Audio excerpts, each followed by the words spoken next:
So today I want to talk about chakras, not in a mystical over-the-top way, but in a practical way that actually makes sense. If you've ever heard the word chakra and thought, is this real or just spiritual talk? You're not alone. Let's start simple. At its core, a chakra is just a way ancient cultures described patterns of energy, attention, and behavior in the body. They didn't have neuroscience or psychology, so they mapped these patterns using symbols. You don't have to believe anything mystical for this to be useful. And whether you see it as energy or psychology, the patterns are interesting. When people talk about this chakra being balanced, what they're usually describing is a state where things feel steady. Mentally, emotionally, or physically. Nothing magical, just alignment. Working with chakras can be helpful, but it's not a shortcut. Some people overdo it. They chase sensations instead of stability. And it's worth saying out loud, this is not a replacement for therapy, medicine, or common sense. When this chakra is out of balance, it usually shows up in subtle ways. You might notice emotional imbalance or change of behavioral pattern. Again, nothing mystical, just patterns. If you're curious about working with this chakra, start simple. Pay attention to your body, your breathing, your habits. Consistency matters more than techniques. Most people don't need rituals, they need awareness. Chakras aren't about becoming someone else. They're a lens, a way to notice what's already happening. In the next episode, we'll start with the root chakra or Muladhara and see how the energy shifts. So let's start at the beginning. Not enlightenment, not intuition, just survival. When people talk about the root chakra, they're really talking about one basic question. Do I feel safe in my body and in my life? And honestly, most stress comes back to that. The root chakra, traditionally called Muladhara, is associated with the base of the spine, but practically speaking, it's about stability, money, health, home, routine, the unglamorous stuff. When this area of life feels solid, people usually feel calmer. They make decisions more slowly, they're less reactive. Not because life is perfect, but because their foundation feels steady. Root work can be grounding. It can reduce anxiety. But if someone becomes obsessed with security, they can get rigid, fear-based, overly attached to control, constant worry about money, feeling unsafe even when nothing is wrong, or the opposite, reckless behavior. Where should you start, you asked? Start boring, sleep, eat regularly, go outside, build routines. The root chakra doesn't respond to visualization alone, it responds to consistency. Remember, before growth, there has to be ground. Once survival is handled, something else shows up. Feeling. The sacral chakra is about how we experience life, emotionally and creatively. It's associated with the lower abdomen, but really it's about flow. Emotions, desire, creativity, connection. When this is balanced, people feel more alive. They enjoy things without guilt. They express themselves more freely. Sacral work can unlock creativity, but imbalance goes both ways, repression on one end, overindulgence on the other.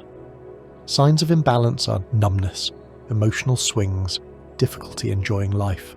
You may start with, try to recognize what you enjoy without judging it.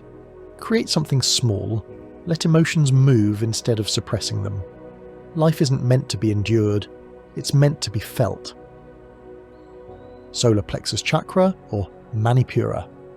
This is where confidence comes from, not ego, but inner strength. The solar plexus chakra relates to personal power, boundaries, self-trust. When balanced, people act decisively. They trust themselves. They don't constantly seek approval. This work builds confidence, but too much focus can turn into dominance, control, anger. When it's imbalanced, you may have low self-esteem, or the need to control everything. Keep promises to yourself. Start small, follow through. Confidence is built, not visualized. Power isn't loud, it's steady. Heart chakra, or anahata. This is the bridge between body and mind, between self and others. The heart chakra isn't just about love, it's about balance, giving and receiving. When balanced, people feel open, not naive, compassionate, not drained. Heart work heals relationships, but without boundaries it leads to burnout. Look out for the signs of imbalance. isolation, resentment, people-pleasing. You may start by practice honest kindness, including toward yourself. Love isn't self-sacrifice, it's alignment. Throat chakra or Vishuddha. This is where truth meets sound. The throat chakra is about expression, not talking more, speaking honestly. When balanced, people communicate clearly. They listen better. They don't over-explain. Expression is freeing, but oversharing can be just as unbalanced as silence. Signs of imbalance could be fear of speaking up or constant talking without depth.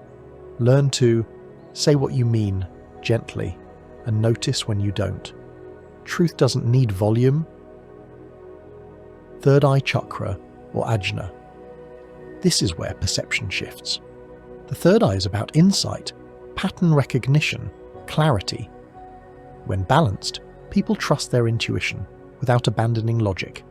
Insight is powerful, but overfocus can lead to dissociation or fantasy. When it's imbalanced, you may experience confusion, overthinking, or looking away to escaping reality. If you want to start working with the third eye chakra, the first step is actually slowing down. This isn't about seeing visions or forcing insight, it's about noticing patterns. Pay attention to how your mind jumps to conclusions. Notice where assumptions come from and question them gently. Simple practices help here. Spend a few minutes each day in quiet observation. No music, no guidance, just stillness. You can also reflect on your day. What felt clear? What felt confusing? Over time, clarity grows not from effort, but from awareness. Clarity comes from perception. Crown chakra or Sahasrara. This isn't about leaving the world, it's about understanding your place in it. The crown chakra relates to meaning, perspective, connection beyond the self. When balanced, people feel calm, less reactive, more accepting. When not, you may feel disconnection, lack of purpose, or spiritual ego. Spiritual insight can be grounding, but bypassing reality is still avoidance. If you want to start working with the crown chakra, the focus isn't on reaching something higher, it's on widening perspective. This begins with noticing how tightly we hold our own viewpoint. Pay attention to moments when you feel absolutely certain, and gently ask, what else could be true? Simple practices help here. Spend a few minutes each day in quiet stillness, not to think, but to let thoughts pass without following them. You can also reflect on meaning rather than belief. What gives your experiences value? What connects you to others? Over time, the sense of connection grows not from belief systems, but from openness.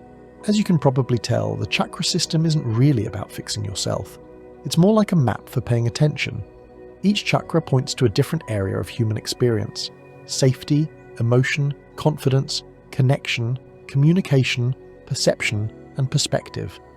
None of these are things you master once and move on from. They're things you revisit as life changes. You don't need to believe in anything for this to be useful. You just need curiosity and honesty. If something in this series made you pause or reflect, that's already the work happening. And if nothing resonated today, that's okay too. Awareness doesn't rush. Thanks for spending this time with me. Take what's useful, leave the rest, and I'll see you in the next one.